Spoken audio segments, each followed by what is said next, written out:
not guilty. Mary sings with fire in her eyes. Her soul radiates God's glory. When she opens her mouth, darkness trembles. She is a carrier of God's presence, no doubt. An encounter with her will set you on edge to serve God. Her altar burns and craves for more of His presence. She is a missile on a mission for the kingdom. She wears the breastplate of righteousness and carries the shield of faith. She understands the mystery and dynamics of bended knees. In fact, she was a spiritual dynamo. Her tongue can lift the soul and give hope. Her tongue, when loosened, brings untold joy and peace of mind. But the same tongue that makes so much impact has also caused mishaps. Mary has got quite a temper she hasn't really considered yet. It is nothing she will always mutter to herself, trying to sound convincing. A little excess can be tolerated. She will often say, the effort to change her temper problems didn't really seem necessary. Everything will turn out fine with time, she kept thinking to herself. Everything might have actually turned out fine if nobody had heard the news of Mary's demise. Dressed in a white gown with celestial glow, hair loosely brushed backwards, Mary tried to comprehend what was happening to her. There she stood before the throne of judgment. Before her was a book by her right and books by her left. At her far left stood the accuser of the brethren, smiling while looking at her all over. Her thoughts drifted as she racked her brain for answers to her silent questions. She didn't have to think for so long because she heard a familiar voice she recognized as her lover's voice with whom she shared intimacy, the voice of the one who had won over her heart with his love. This must be my lover, the man who gave me the best years of my life. The words came out effortlessly as she connected with her lover and longed for his embrace. This is the man who gave her a new identity, an identity bathed in glory. He made her an heir and crowned her with royalty. He was there when she was broken, gave her his hands to reach out when she was falling, dusted the dirt she had on, and gave her a new garment with royal ornaments. Yes, she knew that voice like she knew her mother's voice. This was definitely her shepherd.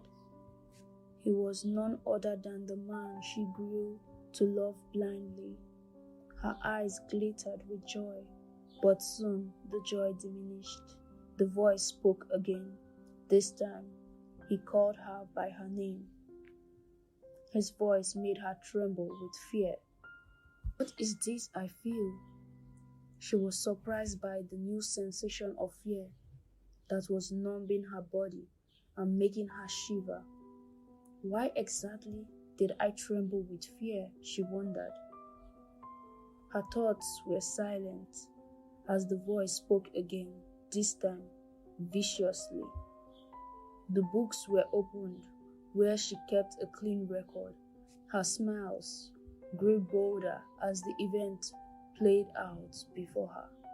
For a second time, she loses the smile as some scenes unfold, revealing a new narrative.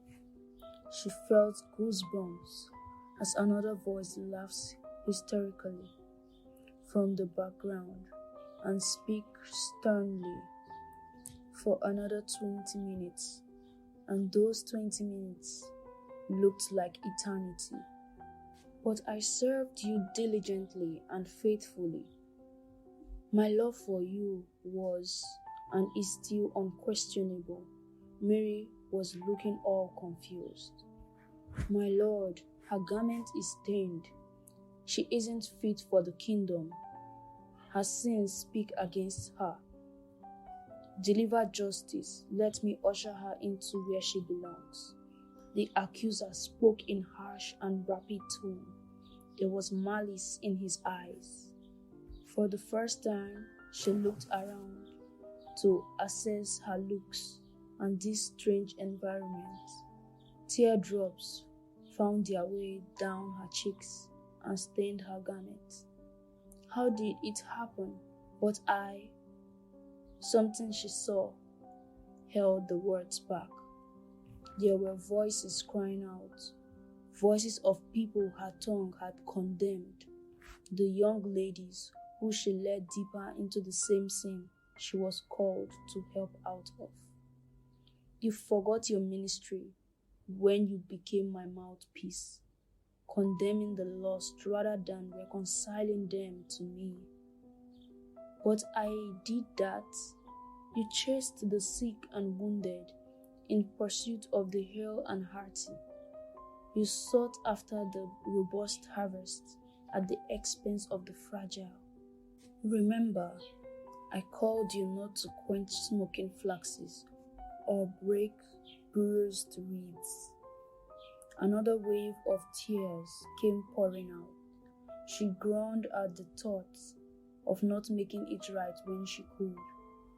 She remembered saying it didn't matter because time will have a way of fixing itself. She couldn't help but grieve over lives that have perished due to negligence on her part. She saw clips of Ashley sinking deep into depression because of the hurtful words she once used on her. Right before her eyes, she watched how she had angrily pushed out Gwen out of the choir because she couldn't afford the uniform for the choir week. Regret flushed from within. Her approach to people who weren't thinking like her was void of love. But now she wished she never asked Vivian out of the house because of her promiscuous lifestyle. She was supposed to help her grow, not to turn her away when she came looking for help. Calling Rhonda a two-faced Christian and publicly disgracing her because of a little bird whispered in her ears about Rhonda's escapades at Las Vegas club was wrong. She should have treated her better, she now realized. Now she knows better. As a leader in the faith, she wasn't called to judge and condemn, but to correct and love. It is her responsibility to gather the lost herds for the shepherd and not to scatter them. It is to get the sick to the doctor, Jesus, for treatment. It is reconciling lost men back to God in love and patience. Looking straight at the accuser of the brethren, she now understood the reason for the malice behind his smile. He was happy to usher in a fallen soldier into his camp.